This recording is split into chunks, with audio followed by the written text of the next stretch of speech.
ಕನ್ನಡ ನಾಡು, ಇದು ಕನ್ನಡಿಗರ ನಾಡಿಮಿಡಿತ.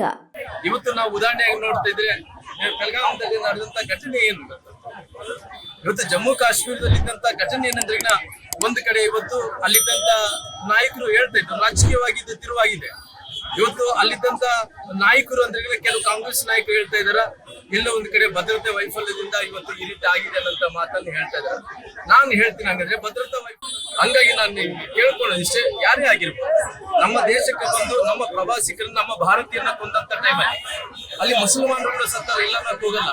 ನಮ್ಮ ದೇಶದಲ್ಲಿ ಬಂದು ನುಸುಳಿ ಅನೇಕ ಬಾರಿ ಇದೊಂದೇ ಅಲ್ಲಲ್ಲ, ಸರ್ಜಿಕಲ್ ಸ್ಟ್ರೈಕ್ ನೋಡ್ಕೊಳ್ರಿ, ಅದೇ ರೀತಿಯಲ್ಲಿ ನಮ್ಮ ಪುಲ್ವಾಮಾ ದಾಳಿ ತಗೊಳ್ರಿ, ಇವತ್ತು ಎಲ್ಲಾ ವಿಚಾರದಲ್ಲಿ ಕಾರ್ಗಿಲ್ ಯುದ್ಧ ತಗೊಳ್ರಿ, ಎಲ್ಲಾ ವಿಚಾರದಲ್ಲಿ ಕೂಡ ನಮ್ಮ ಕೆಣಕೊಂತಾನೆ ಬರ್ತಾನೆ ಇದೆ. ನಾವು ಎಷ್ಟೊಂದು ಸೈನ್ಯದಿಂದ ಇರಬೇಕಾಗುತ್ತೆ. ಅದಕ್ಕೋಸ್ಕರವಾಗಿ ನಮ್ಮ ಎಲ್ಲಾ ವಿಷಯಗಳನ್ನ ಸನ್ಮಾನ್ಯ ಮೋದಿಜಿಯವರು ಸಂಕಲ್ಪ ಮಾಡಿದ್ದಾರೆ, ಈ ದೇಶವನ್ನು ಉಳಿಸ್ಬೇಕು. ಬಹುಶಃ ನಮ್ಮ ರಾಜಕೀಯ ಪೊಲಿಟಿಕಲ್ ಪಾರ್ಟೀಸ್ಗೆ ಅವ್ರ ರಾಜಕೀಯದಿಂದ ಏನ್ ಬೇಕಾದ್ರೂ ಸೃಷ್ಟಿ ಮಾಡ್ತಾ ಇದಾರ, ಧರ್ಮವನ್ನು ಹೊಡಿತಾ ಇದಾರ, ಜಾತಿಗಳನ್ನು ಹೊಡಿತಾ ಇದಾರ. ಜಾತಿಗಳು ಹೊಡೆಯೋದ್ರ ಜೊತೆಲಿ ಇಲ್ಲಿ ನಮ್ಮ ಜಾತಿಗಳೆಲ್ಲರೂ ಕೂಡ ಬೇರೆ ಬೇರೆ ತರ ವಿಂಗಡಣೆ ಮಾಡಂತ ಕೆಲಸ ಮಾಡ್ತಾ ಇದಾರ.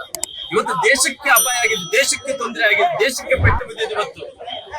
ಇವತ್ತು ಪಾರ್ಟಿಗಳಿಗೆಲ್ಲ ಪೆಟ್ಟು ಬಿದ್ದಿರುವಂತದ್ದು. ಹಂಗಾಗಿ ಇವತ್ತು ದೇಶ ಅನ್ನುವಂತ ಟೈಮಲ್ಲಿ ನೀವಿನ್ನು ಕನ್ನಡ ನಾಡು ವಾಹಿನಿಯನ್ನು ಸಬ್ಸ್ಕ್ರೈಬ್ ಮಾಡಿಕೊಂಡಿಲ್ವಾ?